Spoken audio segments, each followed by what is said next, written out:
Hi hello നമസ്കാരം. This is me N B here. Magnavision T വിയുടെ താരാപഥത്തിലെ പുതിയ എപ്പിസോഡിലേക്ക് ഒരിക്കൽ കൂടി എല്ലാവർക്കും സ്വാഗതം. പുതിയ സിനിമയായിട്ട് പുതിയ അതിഥികൾ നമ്മോട് ചേരുന്നു. നമസ്കാരം. ജീവൻ അല്ലേ? എന്താണ് ജീവൻ? ജീവനിൽ തന്നെ തുടങ്ങാം നമുക്ക്. അതെ, ഞാനാണ് ജീവൻ. പറയൂ. ജീവനും ജീവന്റെ കായലും കൊള്ളാം. വെറൈറ്റി ആണല്ലോ കായൽ. ഇതിലെ പേരുകളെല്ലാം വെറൈറ്റിയാ. എൻ്റെ അഭിനയിക്കുന്ന അച്ഛൻ്റെ പേര് സ്വാതന്ത്ര്യം. സ്വാതന്ത്ര്യോ? എന്നുവെച്ചാല് ഈ ജീവന് എല്ലാവിധ സ്വാതന്ത്ര്യവും ലൈഫിൽ കൊടുത്ത ഒരു വ്യക്തിയാണ്. സ്വാതന്ത്ര്യം കൂടിയതിന്റെ പ്രശ്നങ്ങളാണെന്ന് തോന്നുന്നു. മകൾ കനി, കനി. പിന്നെ കായൽ. കായൽ എന്ന് വെച്ചാൽ വിനോദം പറഞ്ഞ എന്താണ് അതിന്റെ വിഷയം? എന്ത് ഉൾക്കൊള്ളുന്ന അത്രയും വിശാലമായ ഭയങ്കര എല്ലാ ക്യാരക്ടറിന്റെ പേരുകൾ ഭയങ്കര. ഞാൻ ഈ പോസ്റ്റർ നോക്കുക, ഇതിൻ്റെ ട്രെയിലർ കണ്ടായിരുന്നു ഞാൻ. പക്ഷെ ഒരു സ്റ്റേജിൽ നിന്ന് വേറൊരു ട്രാൻസ്ഫോർമേഷൻ ഉണ്ട്. നല്ലൊരു ലെവലിൽ നിന്നിട്ട് ഏറ്റവും താഴോട്ട് പോകുന്നൊരു അവസ്ഥയുണ്ടല്ലോ. അപ്പോൾ ആദ്യമായിട്ട് അഭിനയിക്കുന്ന ഒരു പടം കൂടിയാണ്. എൻ്റെ ടെൻഷനുണ്ട്. എങ്ങനെയാണ് ശരിക്കും പറഞ്ഞാൽ നമ്മളെ ജീവനിലേക്ക് എത്തിയത്?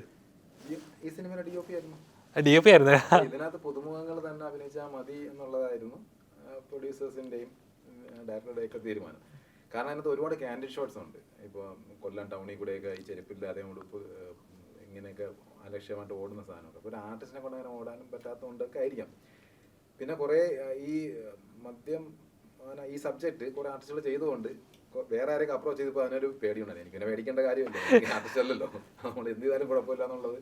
ഞാൻ ശരി. അപ്പോൾ ഞാൻ ലൊക്കേഷൻ സ്കൗട്ടിങ് കഴിഞ്ഞപ്പോഴും അപ്പോഴാണ് ഇവർ പറയണത് അത് സിനിമ ചെയ്താൽ നന്നായിരിക്കും, ചെയ്ത് നോക്കാന്നൊക്കെ പറഞ്ഞിട്ട് അങ്ങനെ സംഭവിച്ച് അതിലേക്ക് ജീവനായി മാറിപ്പോയതാണ് അത്. പക്ഷേ ഈ പറഞ്ഞ പോലെ 4 ഗെറ്റപ്പ് ഉണ്ട്, 2 ഫൈറ്റ്, കുറവൊന്നുമില്ല. ഒരു സിനിമയ്ക്ക് വേണ്ട എല്ലാ എലമെന്റ്സ് ആയിരുന്നു. ശരിക്കും അഭിനയമാണോ ക്യാമറയാണോ എളുപ്പം തോന്നിയത്? അയ്യോ, അത് ക്യാമറ എളുപ്പമാണ്. ആക്ച്വലി വെച്ചാൽ എൻ്റെ ഇത് 33ാമത്തെ സിനിമയാണ്. ഇൻഡിപെൻഡൻ്റ് ആയിട്ട് ചെയ്തിട്ടുള്ള, അസിസ്റ്റ് ചെയ്തിട്ടില്ല ഇതുവരെ. അപ്പോൾ അത് അറിയാവുന്ന പണിയാണല്ലോ. പക്ഷേ ഇത് ഇച്ചിരി കടുപ്പമാണ്. പക്ഷേ കുറച്ച് കാര്യങ്ങൾ പഠിച്ചു. നമ്മുടെ ക്യാമറയ്ക്ക് മുന്നിൽ ഒരു ആർട്ടിസ്റ്റ് നിൽക്കുമ്പോൾ അവരോട് എങ്ങനെയൊക്കെ പെരുമാറാൻ പാടില്ല. കാരണം ഇപ്പോൾ ഭയങ്കര ബുദ്ധിമുട്ടാണ്. ഇരിക്കുമ്പോൾ ഒരു പിൻ ഡ്രോപ്പ് സൈലന്റ് മറ്റെല്ലാം അറിയാം. എവിടെയെങ്കിലും ചോദിച്ചാൽ തന്നെ നമ്മൾ ആ മൂടി ചിലപ്പോൾ ബ്രേക്കായി പോകും. അത് എൻ്റെ കാര്യം പറഞ്ഞതാ. പണി അറിയാവുന്നവർക്ക് പ്രശ്നം ഉണ്ടാവില്ലായിരിക്കും. ശരിക്കും ഒന്ന് വെള്ളം കുടിച്ചാലേ അഭിനയിക്കുന്നത്. അത് ഇച്ചിരി ആട്. പക്ഷെ എങ്ങനെയോ അതിലേക്ക് അല്ലേ വഴുതി വീണ പോലെ അങ്ങ് ബിഹേവ് ചെയ്തു എന്നാണ് എനിക്ക് തോന്നുന്നത്. ഒരു ആൽക്കഹോളിക്കിന്റെ കഥയാണല്ലോ പറയുന്നത്. അതെ. ശരിക്കും മദ്യപാനം ഹരമാണോ ഹാനികരമാണോ? ഞാൻ മദ്യപാനില്ല, കുടിക്കാറുണ്ട്, ബിയറൊക്കെ കുടിക്കാറുണ്ട്. കാരണം എൻ്റെ ഫാമിലിയിൽ ആരും അങ്ങനെ കഴിക്കുന്ന ആരുമില്ല. അത് അച്ഛനൊന്നും കഴിക്കാറില്ല. അതിൻ്റെ കുഴപ്പമായിരിക്കും. അപ്പോൾ ഞാൻ ഈ അടുത്ത് ബിയറൊക്കെ കഴിച്ച് തുടങ്ങിയിട്ടുള്ളൂ. അതെ അതെ അതെ, ഇനി നോക്കാം. പക്ഷേ സിനിമയിൽ ഞാൻ ഒരു സീനിലെ ഒരു ഷോട്ടിൽ പോലും കഴിച്ചിട്ടൊന്നുമില്ല. അപ്പോൾ ഇതിനകത്തൊരു കള്ളുപാട്ടുണ്ട്. അത് 2 ദിവസം എടുത്താണ് ഷൂട്ട് ചെയ്തത് കള്ളുപാട്ട്. അതിൽ എനിക്ക് തോന്നുന്നു ഒരു 6-7 ലിറ്റർ തൈര് മോര് കുടിച്ചിട്ടുണ്ടാവും. അത് കള്ള് സിനിമയിലെല്ലാം തൈരാണല്ലോ വയ്ക്കുന്നത്. ബാക്കിയെല്ലാം ഈ പെപ്സിയും കൊക്കക്കോളയൊക്കെ അത് കഴിച്ചുകൊണ്ട് ഒരു ഷോട്ട് പോലും ചെയ്തിട്ടില്ല. പക്ഷേ ഇതിനകത്ത് ത്രൂ ഈ ഒരു മുഴുക്കുടിയൻ കഥാപാത്രമാണ്. അല്ല, നമ്മുടെ നോർമൽ ഞാൻ ട്രെയിലർ കണ്ടപ്പോൾ ഫസ്റ്റ് എൻ്റെ മൈൻഡിലൂടെ പോയത് മറ്റേ വെള്ള സിനിമ തന്നെ, ജയസൂര്യ അഭിനയിച്ച ആ സിനിമ തന്നെയായിരുന്നു മൈൻഡിലൂടെ പോയത്. കുറേ സീൻസ് അങ്ങനെ റിലേറ്റ് ചെയ്യാൻ പറ്റി. പക്ഷേ ഒരു മദ്യപാനിയെ പഠിക്കുക എന്ന് പറഞ്ഞാൽ അത്ര അഡിക്റ്റഡ് അല്ലാത്ത ഒരാൾ ഇതിൻ്റെ സ്റ്റേജസ് എന്താ അറിയാന്ന് പറയാൻ കുറച്ച് ടഫായിട്ടുള്ള കാര്യമാണ്. എത്രത്തോളം ടഫായിരുന്നു പഠിക്കാനായിട്ട്? അതായത് ഇതിൻ്റെ ഡയറക്ടർ തന്നെ ജീവിത കഥയാണ് ആക്ച്വലി സാധനം. ഇത് ഡയറക്ടർ തന്നെ ജീവിത ബയോപിക് എന്ന് പറയുന്ന ജീവിത കഥയാണ്. അപ്പോൾ ഈ സിനിമയ്ക്ക് മുമ്പ് ഇത് എന്നെ ഫിക്സ് ചെയ്ത് കഴിഞ്ഞ ശേഷം ഞാൻ പുള്ളിയെടുത്ത് ഓരോ കാര്യങ്ങളും, പുള്ളിയുടെ ഫ്ലാഷ് ബാക്കും കാര്യങ്ങളും ഇപ്പോൾ കുടി നിർത്തിയതാണ്. പുള്ളി ഈ സിനിമയ്ക്ക് വേണ്ടി ഒരു 3-4 വർഷമായിട്ട് മദ്യപാനം നിർത്തി. ഇപ്പോൾ പുള്ളി അത് ആ ചിന്ത പോലും ഇല്ല. അപ്പോൾ ഭയങ്കര ആൽക്കഹോളിക്കായിരുന്നു പുള്ളി. പ്രശ്നം വെച്ചാൽ നമുക്ക് സാധാരണ എല്ലാവർക്കും കിഡ്നി, ലിവർ ഇങ്ങനെയൊക്കെയാണല്ലോ പോകുന്നത്. പുള്ളിക്ക് അത് ബ്രെയിൻ അഫക്റ്റ് ചെയ്തിട്ട് ഹാലൂസിനേഷൻ അടിച്ച് വീടിൽ നിന്നൊക്കെ ഇറങ്ങി ഈ വിനോദേട്ടൻ നാളെ ഇങ്ങനെ നടക്കുമായിരുന്നു, വിഷക്കാരനെ പോലെ. അപ്പോൾ ഞാൻ പുള്ളിയുടെ ഓരോ കാര്യങ്ങളും ഇങ്ങനെ പുള്ളി ഒരു ദിവസം പുള്ളിക്ക് ഒരു അനുഭവം ഉണ്ടായത്. ഇങ്ങനെ പറഞ്ഞു, സിനിമ ഞാനിങ്ങനെ ഹരിപ്പാട് ബാറിൽ രാവിലെ 11 മണിക്ക് വന്നിട്ട് ഞാനിങ്ങനെ കഴിക്കാൻ വേണ്ടി കയറിയപ്പോൾ ഒരു 3 പേര് എന്നെ നോക്കിയിട്ട് എന്നെ കൊല്ലാൻ വേണ്ടി, നമ്മളൊരു ഇത് പറഞ്ഞാൽ ചെറഞ്ഞിട്ട് ഇങ്ങനെ കൊല്ലാൻ പ്ലാൻ ചെയ്യുന്നു, അവനെ ഇന്ന് വെട്ടു എന്നൊക്കെ പറഞ്ഞാൽ നേരെ ബാറിൽ സ്ഥിരം പരിചയമുള്ളതുകൊണ്ട് കൗണ്ടറിൽ ചെന്ന് പറഞ്ഞു അവർ 3 പേര് എന്നെ എന്തോ പ്ലാൻ ചെയ്യുന്നുണ്ട്. അവരില്ല എന്നൊക്കെ പറഞ്ഞ് അല്ല ഉണ്ടെന്ന് പറഞ്ഞ് വീണ്ടും നമുക്ക് അവനെ ഇന്ന് വെട്ടണമെന്നൊക്കെ പറഞ്ഞ് ഇത് കേട്ടിട്ട് പുള്ളി വേറെ ഡോർ വഴി ഇറങ്ങിപ്പോയി. ഇവർ ബാക്കിൽ നിന്ന് ഇറങ്ങി. പുള്ളി ഇതുവഴി ഓടി ആ ടൗണിൽ കൂടെയൊക്കെ ഓടി നേരെ വീട്ടിൽ പല വഴിയിൽ കൂടെയൊക്കെ ചാടി റെയിൽവേ ട്രാക്കൊക്കെ ഓടി ചെരുപ്പൊക്കെ കളഞ്ഞ് ഇങ്ങനെ ഒരു കുളത്തിൽ ഒരു ചെറിയ ചാലിൽ ഇറങ്ങി വെള്ളത്തിലൊക്കെ വീണ് ഒരു വീട്ടിനകത്തൂടെ കയറി ഓടി ബാക്ക് വഴിയൊക്കെ പോയി ചെന്ന് വീട്ടിൽ വലിഞ്ഞ് കയറി. ഡോറങ്ങ് അടച്ചു, റൂമിൽ ഡോർ അടച്ചപ്പോഴാണ് സമാധാനമായത്. പക്ഷേ പിന്നെ ശബ്ദം കേട്ട് നോക്കിയപ്പോൾ ഈ വന്ന 3 പേര് വീട്ടിൻ്റെ ബാക്കിലെ ഡോറ് പൂട്ട് മുറിക്കുക. ഇത്രയും പുള്ളിയുടെ തോന്നലായിരുന്നു. പുള്ളി പറഞ്ഞു ഞാൻ രാവിലെ 11 മണിക്ക് തുടങ്ങിയ ഓട്ടോ, PT ഉഷ പോലും ഇങ്ങനെ ഓടിക്കാണൂല, 6 മണിക്കാണ് നിർത്തിയത്. അപ്പോൾ ഭ്രാന്തനെ പോലെ ഇങ്ങനെ നലയുന്നുണ്ട്. അങ്ങനത്തെ ഒരു ക്യാരക്ടറായിരുന്നു പുള്ളി. അപ്പോൾ ഇതുപോലെ പല അവസ്ഥകളും ഇങ്ങനെ കഴിഞ്ഞു. അപ്പോൾ ഇതിൻ്റെ ഓരോരോ കാര്യങ്ങൾ ഞാൻ ചോദിച്ച് മനസ്സിലാക്കുമ്പോൾ എങ്ങനെയോ അറിയാതെ ഈ ക്യാരക്ടറിൻ്റെ ഉള്ളിൽ കയറിയിട്ടുണ്ടാവും ഒരു പക്ഷേ. അതുപോലെ ഒരു ദിവസം ഇങ്ങനെ പറഞ്ഞ് സിനു ഞാൻ ഇങ്ങനെ നല്ല ഫിറ്റായിട്ട് ഒരു 12 മണിക്ക്, പുള്ളിയുടെ അച്ഛൻ മദ്യം ഇതുവരെ നേരിട്ട് പോലും കണ്ടില്ല, അങ്ങനത്തെ വ്യക്തിയാണ്. വൈഫ് ആശ ചേച്ചി, മകൾ പാറു, ഇതെല്ലാം ചെറിയ കുടുംബം ഇത് അടങ്ങുന്നതാണ്. അമ്മ ഹെഡ് മിസ്ട്രസ് എന്തോ ആയിരുന്നു. പുള്ളി മാത്രമേ മദ്യപിക്കുള്ളൂ. പക്ഷേ അഡിക്റ്റായി കിളി പോയ അവസ്ഥയെന്ന് പറയില്ലതാണ്. പുള്ളി ഒരു ദിവസം ഇങ്ങനെ അടിച്ച് ഫിറ്റായിട്ട് നേരെ വീട്ടിലോട്ട് ഒന്ന് കയറുമ്പോൾ ആശ ചേച്ചി ഇങ്ങനെ നിൽക്കുകയാണ് ഇങ്ങനെ കട്ടയ്ക്ക് രാത്രി 12 മണിക്ക്. വിനോട്ടം പറഞ്ഞ് ഞാൻ ഇവിടെ നിന്ന് അതുവരെ എത്താൻ വേണ്ടി അരമണിക്കൂർ എടുത്തു. 2 സ്റ്റെപ്പ് ഫ്രണ്ടിൽ വയ്ക്കും, 3 സ്റ്റെപ്പ് ബാക്കിലോട്ട് പോകും. ഇങ്ങനെ ആടി ചെന്നിട്ട് ഇങ്ങനെ ചേച്ചി അടിക്കാൻ വേണ്ടി നിൽക്കുമ്പോൾ ചെന്നിട്ട് പുള്ളി കുനിഞ്ഞിട്ട് പറഞ്ഞ് നീ അടിക്കണമെങ്കിൽ അടി, എനിക്ക് പോയി കിടന്നുറങ്ങാൻ. പുള്ളിയുടെ സംസാരം ഇങ്ങനെയാണ്, ഭയങ്കര ബേസൊക്കെ ഇട്ട് പയ്യ, നീ തല്ലെന്നെങ്കിൽ തല്ല്, എനിക്ക് പോയി കിടന്നുറങ്ങാൻ. അത് ആക്ച്വലി വിനോദേട്ടൻ പറയുന്നത് ഭയങ്കര കോമഡി. എന്നിട്ട് അകത്ത് എൻ്റെ അടുത്ത ദിവസം രാവിലെ അപ്പം അച്ഛനും ഇങ്ങനെ നോക്കി എണിച്ച് പോയി. അടുത്ത ദിവസം രാവിലെ അച്ഛൻ ഷേവ് ചെയ്തുകൊണ്ടിരുന്നപ്പോൾ ചെന്ന് അച്ഛൻ്റെ അടുത്ത് നോക്കിയിട്ട് കണ്ണാടി വന്ന് അച്ഛാ ഇതിലേതാ ഞാനെന്ന്. ഇതാണ് ഈ പുള്ളിയുടെ ക്യാരക്ടർ. ഇതിൽ ഈ പറഞ്ഞു വന്ന ഈ ആശ ചേച്ചി ഒറ്റ ഈ വിനോദൻ ഇറങ്ങിപ്പോയ ശേഷം അനുഭവിച്ച കുറേ നാളുകളുണ്ട്, 5-6 വർഷം ഇത് അനുഭവിച്ച ആ ക്യാരക്ടറാണ്. കാരണം ഇതിൽ എൻ്റെ ഈ താടി വളർത്തിയ ഗെറ്റപ്പ് ഇത് നമുക്ക് കോമ്പിനേഷൻ ഇല്ല. താടി വളർത്തിയ ഗെറ്റപ്പ് ഉണ്ടല്ലോ, അതിൽ കോമ്പിനേഷൻ ഇല്ല. ഇവള് കാണുന്നതെല്ലാം എൻ്റെ ഓരോരുത്തർ പിന്നെ വീഡിയോ ഷൂട്ട് ചെയ്ത് വൈറലായി വരുന്ന സാധനങ്ങളൊക്കെ ആണ് പ്രീതി കാണുന്നത്.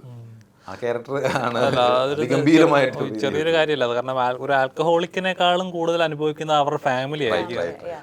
അവർ ചെന്ന് വിടുന്ന പ്രശ്നങ്ങൾ, ഫാമിലി മാനേജ്മെന്റ് ചെയ്യുക. ആ ക്യാരക്ടർ അക്സെപ്റ്റ് ചെയ്തിട്ട് എത്രത്തോളം ഇതായിരുന്നു? ഇതിന്റെ റെഫറൻസ് നോക്കിയായിരുന്നു? എനിക്ക് പേഴ്സണലി അറിയാവുന്ന കുറേ പേരുണ്ട് പേഴ്സണൽ ലൈഫിൽ. അപ്പോൾ അതുകൊണ്ട് അവരുടെ ബുദ്ധിമുട്ടൊക്കെ നമ്മൾ കുറേ കണ്ടിട്ടുള്ളത് കാരണം എനിക്കത് കണക്ട് ചെയ്യാൻ ഭയങ്കര എളുപ്പമായിരുന്നു. പിന്നെ ഇപ്പോൾ ചേട്ടൻ പറഞ്ഞ പോലെ ഈ ഏറ്റവും കൂടുതൽ ഇവരുടെ അനുഭവിക്കുന്നത് ഫാമിലി മെമ്പേഴ്സാണ്. അപ്പോൾ ഈ ഒരു പടത്തിൽ ഈ പേഴ്സൺ അനുഭവിക്കുന്നത് നമുക്ക് കാണാൻ പറ്റും. സോ എനിക്ക് തോന്നുന്നു ബാക്കിയുള്ള ആൾക്കാർക്ക്, അതായത് പുറത്ത് വെള്ളം അടിക്കാതെ ഉള്ള ആൾക്കാർക്കും ഓക്കെ ഇവർ ഇതൊക്കെയാണ് ഗോ ത്രൂ ചെയ്യുന്നതെന്ന് മനസ്സിലാക്കാനുള്ളൊരു ഓപ്പർച്യൂണിറ്റിയുമാണ്.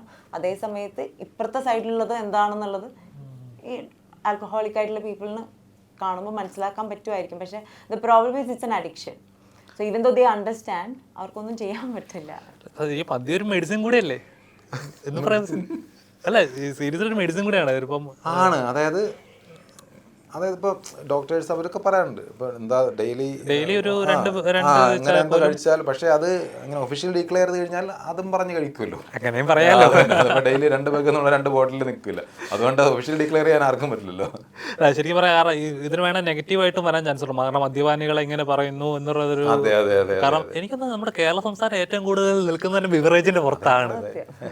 അപ്പോൾ അതുകൂടെ ചോദിച്ചത്, കാരണം ഇതിങ്ങനെ സിനിമ റിലീസിന് ശേഷം വരാൻ ചാൻസ് ഉണ്ട്, അതാണ് ചോദിച്ചത്. അപ്പം മദ്യത്തിനെതിരെയല്ല, ആൽക്കഹോളിക് ആയിട്ടുള്ള ടീമുകൾക്ക് മാത്രമേ എന്താ ഒരു ആൽക്കഹോളിക് ആയാൽ ഇതൊക്കെയാണ് അനുഭവിക്കേണ്ടി വരിക എന്നൊരു മെസ്സേജ് ഉണ്ട്. തീർച്ചയായും എൻ്റെ ഏറ്റവും വലിയ ദൂഷ്യ വശങ്ങൾ കാണിക്കുന്ന ഒരു സിനിമയാണിത്. ഈ സിനിമയുടെ തുടങ്ങുമ്പോൾ ടൈറ്റിൽ കാണിക്കുന്നതിന് സ്ത്രീകൾക്കും കുട്ടികൾക്കും വേണ്ടി ഉള്ള സിനിമയാണെന്നാണ്. കാരണം ഈ പറഞ്ഞ പോലെ പ്രീതി പറഞ്ഞ പോലെ അനുഭവിക്കുന്ന ഒരു വിഭാഗം സ്ത്രീകൾ ഈ ശകലം കഴിച്ചാൽ കുഴപ്പമില്ലായിരിക്കും, കുറേ സ്മാർട്ടാവുമായിരിക്കും. അത് മാറി മാറി കയ്യൊന്ന് പോകുമല്ലോ, കൺട്രോൾ ചെയ്യാൻ പറ്റാത്തൊരവസ്ഥയിലേക്ക് എത്തുമ്പോഴാണ് ഈ പ്രശ്നങ്ങൾ വരുന്നത്.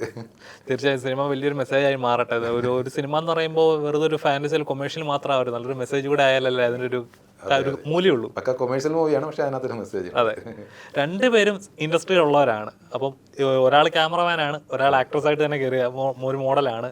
ഫസ്റ്റ് ഒരു തമിഴ് പടത്തിൽ നിന്ന് തുടങ്ങി, ചെന്നൈയിൽ ഒരു നാൾ. അപ്പോൾ അവിടെ നിന്ന് തുടങ്ങി ഇന്ന് ഇവിടെ വന്ന് നിൽക്കുന്നു. അപ്പോൾ 2 ഇൻഡസ്ട്രി അറിയാമല്ലോ, തമിഴും അറിയാം മലയാളവും അറിയാം. എങ്ങനെയുണ്ട്? ഏതാ ഇച്ചിരി ഇൻഡസ്ട്രി വൈസ് തമിഴാണോ മലയാളമാണോ ബെറ്റർ? ഡിഫറെന്റ് ആണ്. ഇപ്പൊ എല്ലാവരോടും ചോദിക്കുന്ന ചോദ്യമാണ്. കംപ്ലീറ്റ്ലി വർക്കിംഗ് എൻവയറമെന്റ് എല്ലാവരും പറഞ്ഞ കോമൺ ഉത്തരമാണ്. അതിൽ നിന്ന് വ്യത്യസ്തമായിട്ട് അപ്പോൾ വർക്കിംഗ് അറ്റ്മോസ്ഫിയറും ഇതൊക്കെ ഉണ്ടല്ലോ. നമുക്ക് എന്നാലും കുറച്ചുകൂടെ തമിഴ് എന്ന് പറഞ്ഞാൽ ഇച്ചിരി വൈഡാണ്.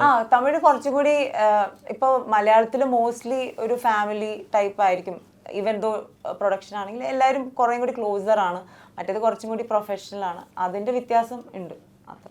എന്നാലും കംഫർട്ടബിൾ ഏതാ, മലയാളമാണോ തമിഴാണോ? എനിക്ക് രണ്ടും ഇഷ്ടമാണ്. പക്ഷെ ഞാൻ ആദ്യം തമിഴിൽ സ്റ്റാർട്ട് ചെയ്ത കാരണം തമിഴ് എനിക്ക് ഭയങ്കര ഇഷ്ടമായതുകൊണ്ട് തമിഴ് ഇഷ്ടമാണ്. പക്ഷെ മലയാളം മലയാളം ഇഷ്ടമാണ്. ഇപ്പം ചേട്ടനാണെങ്കിലും ഇപ്പോൾ ഒരുപാട് സിനിമകളിൽ ക്യാമറ ചെയ്തിട്ടാണ്. അപ്പം ഒരു ഫ്രെയിം വെക്കുമ്പോൾ നമുക്കറിയാം എത്രത്തോളം അതിൻ്റെ എന്തൊക്കെ വേണം, എന്തൊക്കെ എലമെന്റ്സ് വേണം കണ്ടിട്ട്. ഒരുപാട് ക്യാമറമാനാണ് ഫസ്റ്റ് എങ്ങനെയാണ് തിയേറ്ററിലെ സ്ക്രീനിലേക്ക് എത്തിക്കുക എന്നുള്ളത് ഫസ്റ്റ് ചിന്തിക്കുന്ന ഒരു ക്യാമറമാനാണ്. ഒരു ഡയറക്ടർ, ഒരു സ്ക്രിപ്റ്റ് റൈറ്റർ, ഡയറക്ടർ കഴിഞ്ഞാൽ പിന്നെ കാണുന്ന ആള് ഒരു ക്യാമറമാനാണ്. അപ്പോൾ എത്രത്തോളം ടെൻഷൻ ഉണ്ടാവാറുണ്ട് ഒരു ഫ്രെയിം വെക്കുമ്പോൾ? എൻ്റെ കണ്ണിലൂടെയാണ് സിനിമ കാണുന്നത് എന്നുള്ള ഒരു ടെൻഷൻ ഉണ്ടല്ലോ, ഒരു ക്യാമറമാൻ ഉണ്ടാകുന്ന ടെൻഷൻ ഉണ്ടല്ലോ, എപ്പോഴും അനുഭവിക്കാറുണ്ടോ? ഇല്ല, അത് ആദ്യത്തെ ഒരു 10-12 സിനിമകൾ അങ്ങനത്തെ ടെൻഷൻ ഉണ്ടായിരുന്നു. പിന്നെ അത് നമ്മൾ യൂസ്ഡ് ആകുമ്പോൾ അങ്ങനത്തെ ടെൻഷൻ ഇല്ല. എന്നാലും എത്രത്തോളം മനോഹരമാക്കാം. കാരണം നമ്മൾ കാണുന്ന കുഞ്ഞ് സ്ക്രീൻ എത്രയോ ഇരട്ടി വലുതായി വരുന്നതിൻ്റെ ഒരു സാധനം. നമ്മളിപ്പോൾ ഒരു ഷൂട്ട് ചെയ്യുമ്പോൾ ഒരു ഷെയ്ക്ക് ഉണ്ടെങ്കിൽ അത് ഹിസ്റ്ററിയിലുള്ള ഷെയ്ക്കാണ്, പിന്നെ മാറ്റാൻ പറ്റില്ല. അപ്പോൾ പിന്നെ വെച്ചാൽ നമുക്ക് നമ്മുടെ ക്യാമറകളെല്ലാം നമ്മൾ കാണുന്ന സിനിമകളെല്ലാം 2D ആണല്ലോ. അപ്പോൾ അതിനകത്ത് മൂവ്മെൻറ്റും പെർസ്പെക്റ്റീവ് വെച്ച് എത്രത്തോളം 3 ഡയമെൻഷനിലേക്ക് ചേഞ്ച് ചെയ്യാം എന്നുള്ള സാധനമാണ് എല്ലാ സിനിമാറ്റോഗ്രാഫേഴ്സും നോക്കിക്കൊണ്ടിരിക്കുന്നത്. പിന്നെ ആ മൂഡിന് പറ്റിയ രീതിയിൽ ലൈറ്റിങ് ചെയ്യുക. ഒരാളെ ലൈറ്റ് ചെയ്ത് ഭീകരനാക്കാനും പറ്റും, തിരിച്ച് സാഡാക്കാനും എന്തും ആക്കാൻ പറ്റും. പക്ഷേ തുടക്ക സമയത്തൊക്കെ അതൊരു ഭയങ്കര ടെൻഷനായിരുന്നു. ഫിലിമിൽ ചെയ്യുന്ന സമയത്ത് അതിനേക്കാൾ ടെൻഷനാണ്. കാരണം ഞാൻ നായിക എന്ന് പറയുന്ന ഒരു ഫിലിം അത് ഫുൾ ഫിലിമിലാണ് ചെയ്തത്. അത് എൻ്റെ ഭയങ്കര ഭാഗ്യമായിരുന്നു. കാരണം ശാരദാമ്മയായിരുന്നു അതിലെ ഹീറോ. നമ്മളൊക്കെ കുഞ്ഞിലെ ബ്ലാക്ക് ആൻഡ് വൈറ്റ് സിനിമ കണ്ടുവരുന്ന ശാരദാമ്മ വരുന്നു, കസ്തൂരി മണക്കുന്നല്ലോ എന്നുള്ള പാട്ട് റീ റെക്കോർഡ് ചെയ്യുന്നു, ജയറാമേട്ടൻ അതിനകത്ത് നസീറായിട്ട് അഭിനയിക്കുന്നു, ഫുൾ ഫിലിമിൽ ഷൂട്ട് ചെയ്യുന്നു. കൊടാക്ക് വിഷൻ 3 മറ്റാണ് ഫിലിം, ആരി 535 ഷൂട്ട് ചെയ്യുന്നു. ഷൂട്ട് ചെയ്ത് കഴിഞ്ഞിട്ട് ഈ ഫിലിം അപ്പോൾ ആദ്യമായിട്ട് ഫിലിമിൽ ചെയ്യുന്നതാണ്, ഫുൾ ഫിലിമിലാണ്. ഈ ഫിലിം നേരെ പോയി ലാബിൽ പോയി വാഷ് ചെയ്ത് അടുത്ത ദിവസം വിളിച്ച് പറയുമ്പോഴാണ് എക്സ്പോഷർ നോർമലാണെന്ന് പറയുന്ന ഓരോ ടെൻഷൻ നിൽക്കും. പിന്നെ ഡിജിറ്റലിലെ പ്രശ്നമില്ല, നമുക്ക് ജസ്റ്റ് ഈവൻ മറ്റേ റീപ്ലൈ ചെയ്ത് നോക്കാൻ പറ്റില്ലല്ലോ.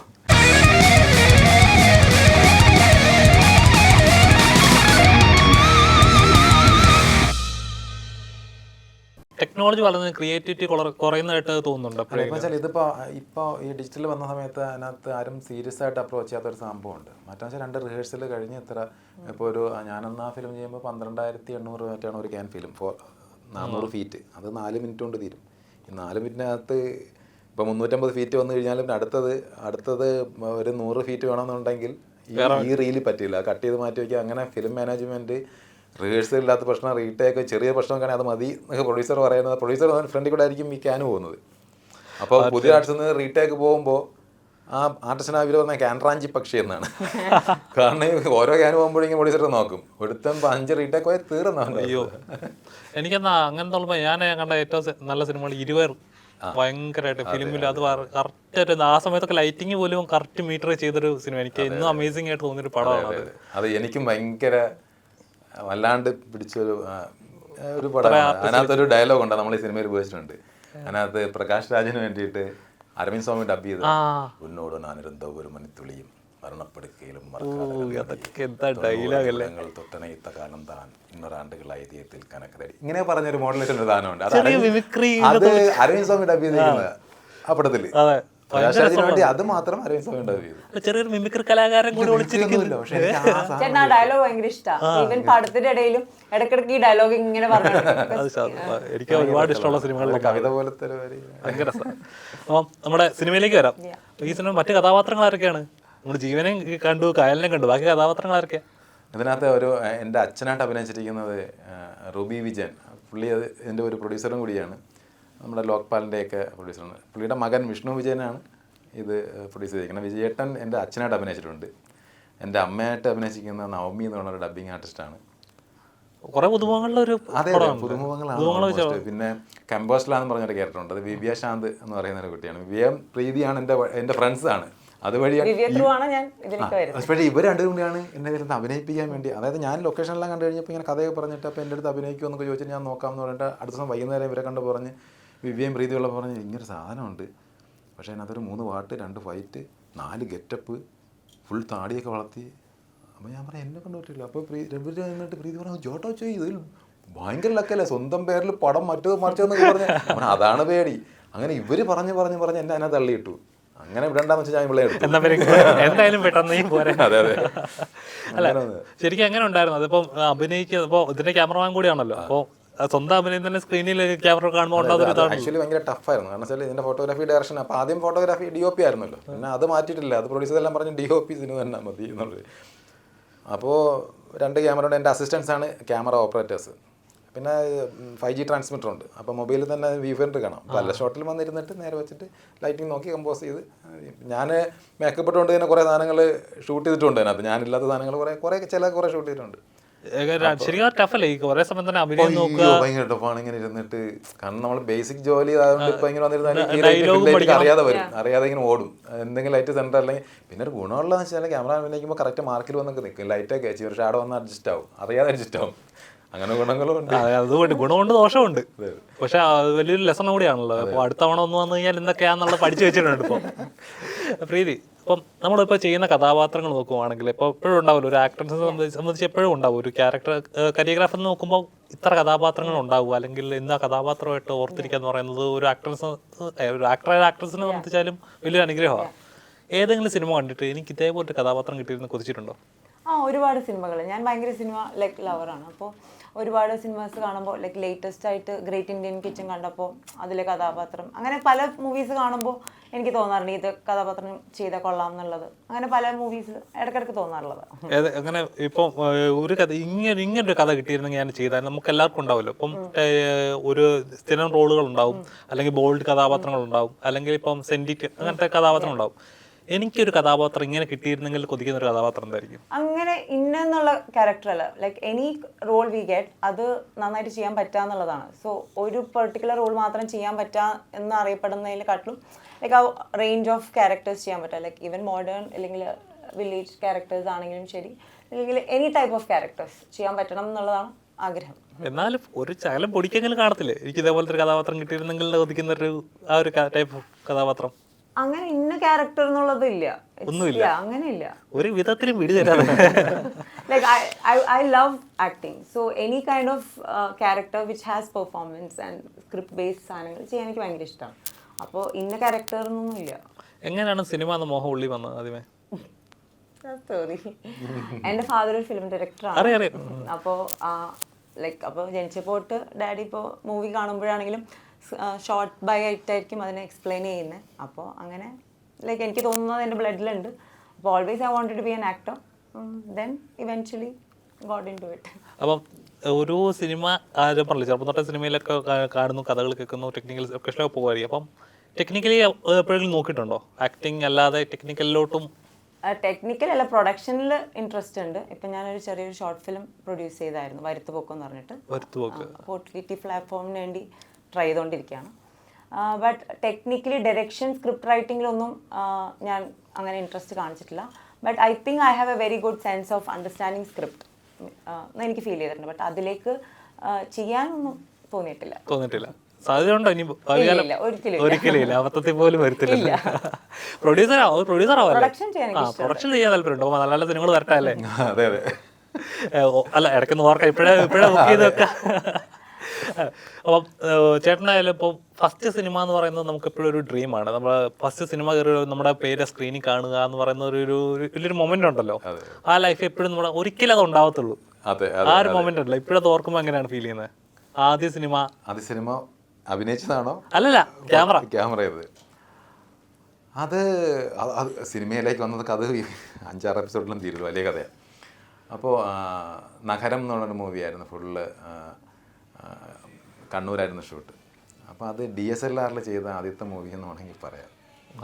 DSLR അന്ന്. പക്ഷേ DSLR ഞാൻ ആ മൂവി ചെയ്യുമ്പോൾ ഡിജിറ്റൽ തിയേറ്റേഴ്സ് ഇല്ല, കുറവാണ്.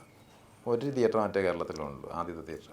അപ്പോൾ ഞാൻ ആ സിനിമ മൊത്തം DSLR ചെയ്തു, വീട്ടിൽ തന്നെ എഡിറ്റ് ഷൂട്ട് സെറ്റ് ചെയ്തു, ഫുൾ എഡിറ്റ് ചെയ്ത് കഴിഞ്ഞിട്ട് ഫുൾ മൂവിയെ ഞാൻ പിക്ചറായിട്ട് എക്സ്പോർട്ട് ചെയ്തു. അതിന് ബോംബെയിൽ മൂവി ലാബിൽ കൊണ്ടുപോയിട്ട് ഫുൾ നെഗറ്റീവ് പ്രിൻറ്റ് ചെയ്തു. ആ നെഗറ്റീവ് ഒന്ന് പോസിറ്റീവ് അടിച്ചിട്ട് തിയേറ്ററിൽ പ്രൊജക്റ്റ് ചെയ്തു, നഗരം എന്നുള്ള മൂവി. അതാണ് ഒരു പക്ഷേ ആദ്യത്തെ സിനിമയാക്കി അതിലേക്ക് വന്നത്. അത് വേറെ ഒരുപാട് കാര്യങ്ങളുണ്ട്. അതിനുശേഷം പിന്നെ ചെയ്യുന്ന മമ്മൂട്ടിയുടെ ദി ട്രെയിനാണ്.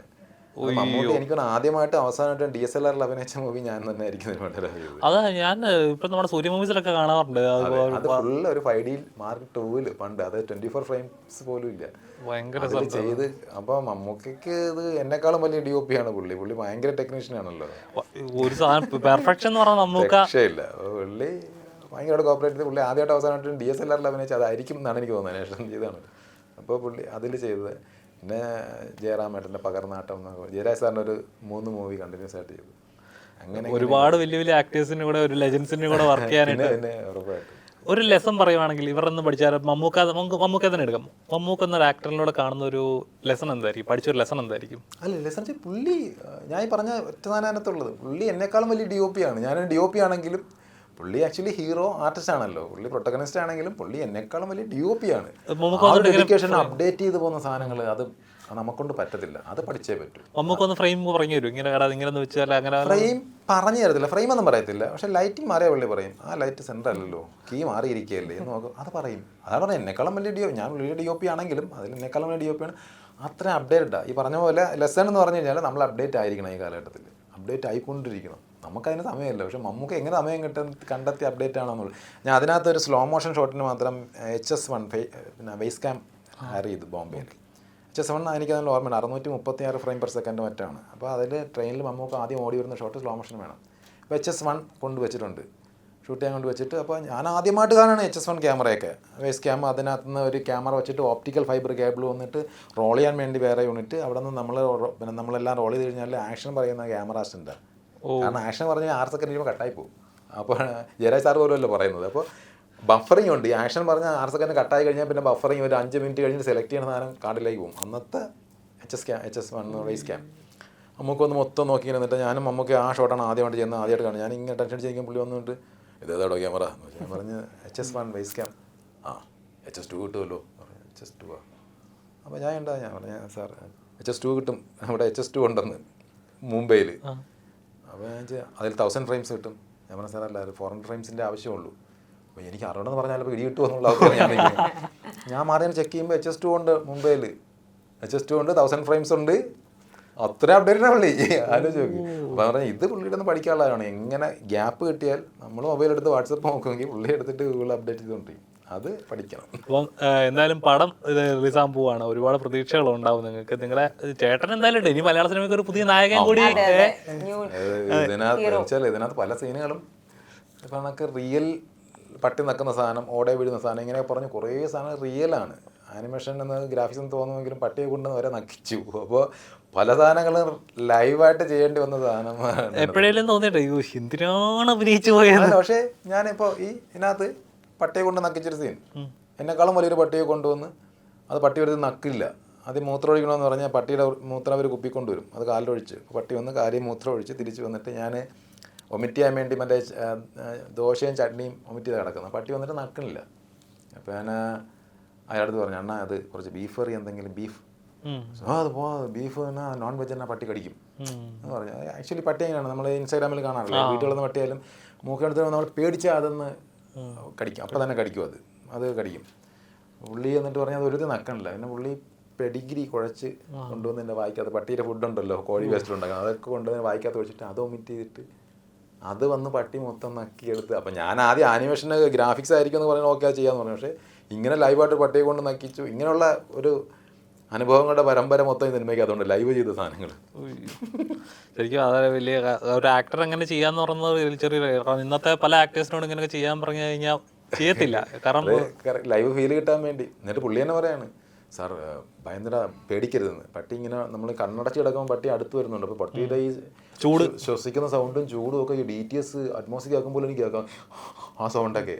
അപ്പോൾ ഞാൻ ഇങ്ങനെ കൂളായിട്ട് സിനിമ കൂട്ടോ ഒന്നും ചെയ്യില്ല. കാരണം ഞാൻ പേടിച്ചത് കടിക്കും. ഈ അവസ്ഥ കിടക്കണം. പുള്ളി പറയും പേടിക്കരുത് സാർ പേടിക്കരുത് എന്ന് പറഞ്ഞിട്ട്. അപ്പം മറ്റേ നമ്മുടെ ഒരു പ്രൊഡ്യൂസർ സുല്ലേട എന്ന് പറഞ്ഞ സിനിമ ഒരു ചെറിയ ടിൻ ബിയർ കൊണ്ടുവന്ന് ഞാൻ അടിച്ചാൽ പേടി വരില്ല, കുറയും. അപ്പം ഞാൻ വെച്ചാൽ അണ്ണാ അവർ ബിയർ ബിയർ ആൾക്കോൾ വന്ന് അപ്പം കടിച്ചിട്ട് വന്ന് ഇയാളെ പേടിപ്പിക്കാൻ വന്നതാണ് പട്ടി കൊണ്ട്. പുള്ളിക്ക് പട്ടി കൊണ്ട് നക്കിക്കാൻ താല്പര്യമില്ല, നിങ്ങൾ ആയിപ്പോയാലും വെച്ചിട്ടേ. അപ്പം എന്തായാലും സിനിമ റിലീസാകാൻ പോവാണ് 13-ാം തീയതി അല്ലേ? 13-ാം തീയതി റിലീസാകാൻ പോവാണ്. നമ്മുടെ UK ഒരുപാട് പ്രേക്ഷകർ കാണുന്നുണ്ട്. അപ്പം അവരോട് എന്താണ് പറയാനുള്ളത്? ഓവർസീസ് റിലീസ് ഉണ്ടാവോ ഇല്ലയോ എന്നുള്ളത് ഇപ്പോൾ കൺഫേം അല്ല. പക്ഷേ എല്ലാവരും ഇത് നമ്മുടെ ഒരു കുഞ്ഞു മൂവി എന്ന് പറയുന്നത് നമുക്കിത് വലിയ മൂവിയാണ്. അപ്പോൾ ഇതിനകത്ത് മെസ്സേജ് ഉണ്ട്, കൊമേഴ്സിലാണ്. എല്ലാവരും കാണണം, തീർച്ചയായും എല്ലാവരും സപ്പോർട്ട് ചെയ്യണം. ഈ കുഞ്ഞ് ആർട്ടിസ്റ്റുകളാണ്, നമ്മൾ പരമാവധി സപ്പോർട്ട് ചെയ്യണം. ഞങ്ങളുടെ വലിയ സിനിമ നിങ്ങൾക്ക് കുഞ്ഞാണോ എന്നറിയില്ല, പക്ഷേ എല്ലാവരും കാണണം. അപ്പോൾ സിനിമ വലിയൊരു വിജയമാട്ടെ. ചെറുതോ വലുതൊന്നുമല്ല, സിനിമ നല്ലതാണെങ്കിൽ മലയാളികൾ ഇന്ന് സ്വീകരിച്ചിട്ടുണ്ട്. അപ്പോൾ ഒരുപാട് സിനിമകൾ അങ്ങനെ വിജയിച്ചിട്ടുണ്ട്. അപ്പോൾ ഇതൊരു വലിയ വിജയമായിട്ടൊരു സിനിമയായി മാറട്ടെ. ഇനി ഒരുപാട് സിനിമകൾ നിങ്ങളെ കാണാൻ സാധിക്കട്ടെ. ഇത്രയും സമയം ഞങ്ങൾക്ക് എടുത്തു തന്നതിന് thank you. Thank you so much.